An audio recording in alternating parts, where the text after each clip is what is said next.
Hello everyone, स्वागत आप सभी का मेरे यूट्यूब चैनल पर। एक ऐसा बेटा जिसने पहले अपनी मां की हत्या की और बाद में अपनी मां की फोटो को इंस्टाग्राम पर शेयर किया और उसके नीचे लिखा कि सॉरी मां, मैंने तुझे मार दिया, मैंने अपनी ही जिंदगी को नष्ट कर लिया और भगवान तुम्हारी आत्मा को शांति दे, ओम शांति।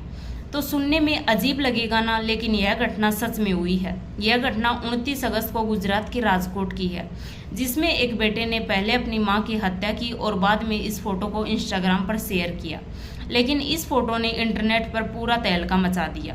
भारत नाम के एक व्यक्ति ने इस घटना के बारे में पुलिस को जानकारी दी। तब पुलिस उस घटनास्थल पर यानी उनके घर पर पहुंची। घर पर पहुंचकर पुलिस ने उस बेटे से पूछताछ की। तब उसने बताया कि हाँ, उसने अपनी मां को मारा है। लेकिन पुलिस ने उसके बाद पूछा कि उसने अपनी मां को क्यों मारा, तो उसने बताया कि उसकी मां पिछले कई सालों से मानसिक रूप से बीमार थी, लेकिन पिछले 1 महीने से उसने दवाइयां लेनी भी बंद कर दी थी, इसलिए उसके हालात और ज़्यादा बिगड़ गए थे। तो उसके बेटे ने उससे परेशान होकर अपनी मां को मार दिया। उसने यह भी बताया कि उन दोनों के बीच में कई बार झगड़े होते थे, कई बार मारपीट भी होती थी, लेकिन अब की बार उसने अपनी मां की ही हत्या कर दी। उसने बताया कि पहले उसने अपनी मां को छुरी से मारने की कोशिश की, लेकिन तब वह बच गई। उसने छुरी को पकड़ लिया। बाद में उसने कंबल का सहारा लिया, कंबल ऊपर ढककर उसका गला दबा दिया और गला भी तब तक दबाए रखा जब तक उसकी हत्या नहीं हुई। तो उस बेटे की मां का नाम ज्योति बहन गोसाई था, जिसकी उम्र 48 साल थी।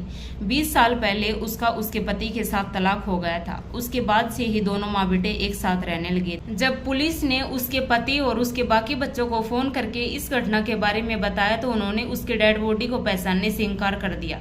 उन्होंने कहा कि हमारा उसके साथ कोई लेना देना नहीं है।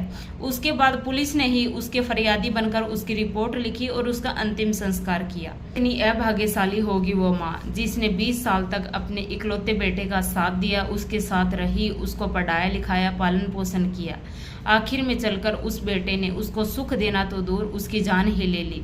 यही होता है, माता पिता अपना पूरे जीवन की कमाई लगा देते हैं अपने बच्चों को पढ़ाने लिखाने में, पालने पोसने में, लेकिन ज्यादातर बच्चे हैं वो आगे चलकर माता पिता को केवल धोखा ही देते हैं। हर बच्चे को हमेशा एक बात याद रखनी चाहिए कि जितने प्यार से उसके माता पिता ने उसको बचपन में पाला है, उसका भी कर्तव्य बनता है कि वह भी बुढ़ापे में अपने माता पिता को उतना ही प्यार से रख सके, उतना ही प्यार से उसकी सेवा कर सके। धन्यवाद।